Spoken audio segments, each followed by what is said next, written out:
কেন কাস্টমার আছে তো, এই যে কাস্টমার, এই যে কাস্টমার, হ্যাঁ তা নেয় না, কেরাই কয় নেয় না, হ্যাঁ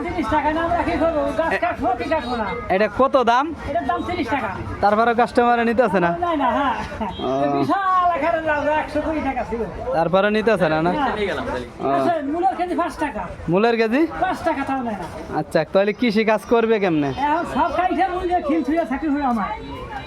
তাই দেখেন বাজার কত সুন্দর সবজি এবং দোকানদাররা আসলে সবজি কাঁচামালের অনেক কিছুই সবজি পাওয়া যায়। আর দেখেন কাস্টমার নাই, দোকানদার মোবাইল টেপে। আর এলো শসা, দেখেন পুরো বাজার খালি, কোনো লোকজন নাই, সবজি খালি সবজি আর সবজি দেখেন।